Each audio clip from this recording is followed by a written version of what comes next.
Thank you, Mr. Speaker, and I'd like to thank my honourable members for that great round of applause there as well. But before I begin, Mr. Speaker, I'd also like to let you know that I will be sharing my time and splitting it with my honourable colleague from the great riding that surrounds my great riding of Nickel Belt.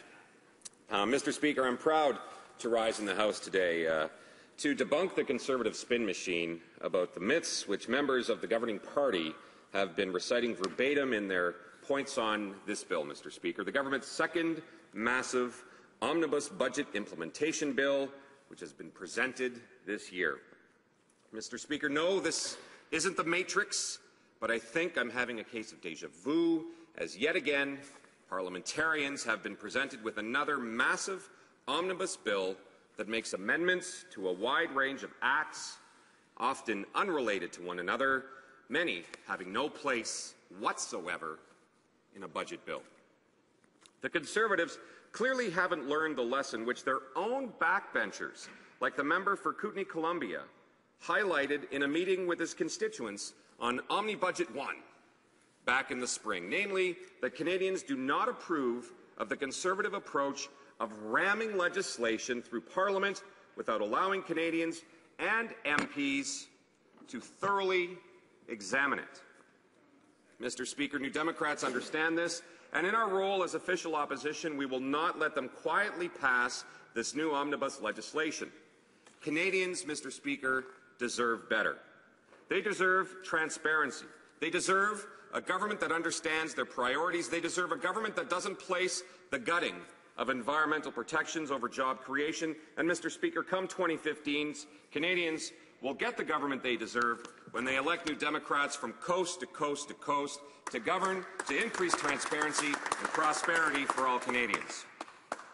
Mr. Speaker, the Conservative spin machine would like Canadians to believe that the second Budget Implementation Act will lead to widespread job creation across the country.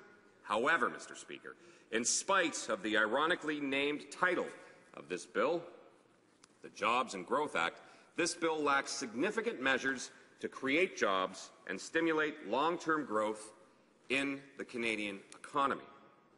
In fact, Mr. Speaker, while the Conservatives' PMO-supplied talking points claim that Budget 2012 centres on job creation, Canada's Parliamentary Budget Officer has indicated that the budget will cost 43,000 Canadians their jobs. Moreover, the budget itself forecasts a real rise in unemployment, so much for the self-created myth that this bill will lead to job creation. The main policy prescription contained in Bill C-45 to stimulate job creation is the extension of the small business tax credit for new hires. This temporary measure offers a tax refund for small business employers on a portion equal to about $1,000 maximum of the employer's contribution to EI premiums if the employer's 2012 EI premiums, which were $10,000 or less in 2011, are greater in 2012. While, Mr. Speaker, New Democrats support this measure, it is very limited and only gives employers a maximum of $1,000 in credits on their new EI employer payments. To make matters worse, Mr. Speaker, it is only applicable in 2012. Further, because the extension of this tax credit was not presented in the first Budget Implementation Act, but rather was deferred until this fall session, small businesses were not able to plan for this measure for 2012, as the timing of this measure's introduction may come too late in the year for businesses to begin the planning necessary to take advantage of this tax credit. As the Conservative spin machine has taken a liking to referencing the NDP's 2011 election platform, let me use this opportunity to highlight that New Democrats proposed a similar but yet far more robust job creation tax credit, which could be found on page 8 of the party's platform.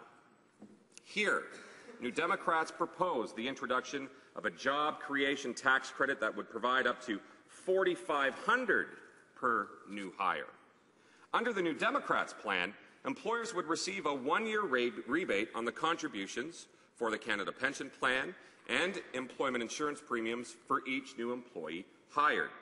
Further, Mr. Speaker, companies and organizations that keep a new employee for 12 months or more would have been eligible for a retention bonus, a $1,000 non-refundable tax credit.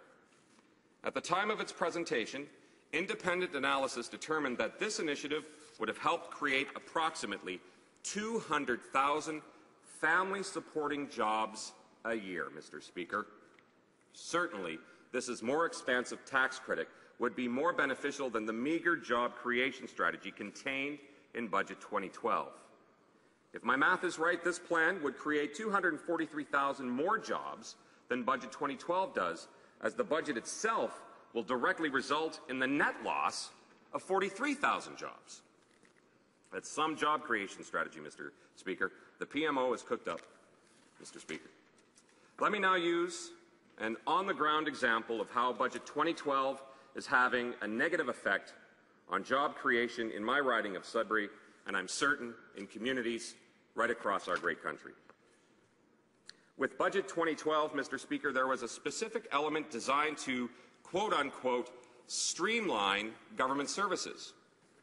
However, this streamlining was really just an exercise in slashing and cutting and burning with what has been an effective programs provided by government to serve the needs of businesses, both small and large, in my community and in communities across our country. For example, Mr. Speaker, the closure of the Regional Citizen and Immigration Office serves as a prime example of this ideological drive to cut back on these important services. The shuttering of Sudbury's office deprives my region of vital service which cannot be replaced by online services. In fact, Mr. Speaker, there are a number of functions that are mandatory and have to be carried out in person, such as immigration interviews and citizenship exams. Depriving my region of immigration offices means that these interviews have to be carried out in Southern Ontario, adding a burden for both employer and employee while making it less likely that people will choose Northern Ontario for sectors that require skilled workers and skilled immigration. Moreover, Mr. Speaker, cuts at Service Canada has businesses of all sizes waiting 14 weeks, which what used to be 2 weeks, Mr. Speaker. Now they're waiting 14 weeks for labour market opinions, a dramatic increase in that traditional processing time of 2 weeks, which I just mentioned. As a result, Mr. Speaker, some of Sudbury's business owners are now forgoing expansion because of this extra, unneeded hassle. Mr. Speaker, I'm not the only one in my community sounding the alarm bells over these cuts. According to the President of the Greater Sudbury Chamber of Commerce, skilled labour remains vital to the success of our local industry, and that is a really big issue for our members, said the President. They can't find sufficient skilled labour locally, and they're looking nationally and internationally for those workers. Mr. Speaker, these examples are illustrative of how the PMO's ideological crusade against government services are having an adverse effect on local industry and the competitiveness of Canadian business.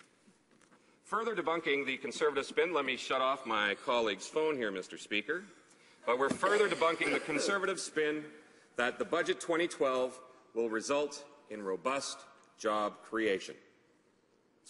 Ultimately, Mr. Speaker, this begs the question, why is this government stifling economic growth, curbing job growth, and putting the long-term health of Canada's economy at risk with reckless cuts contained in Budget 2012?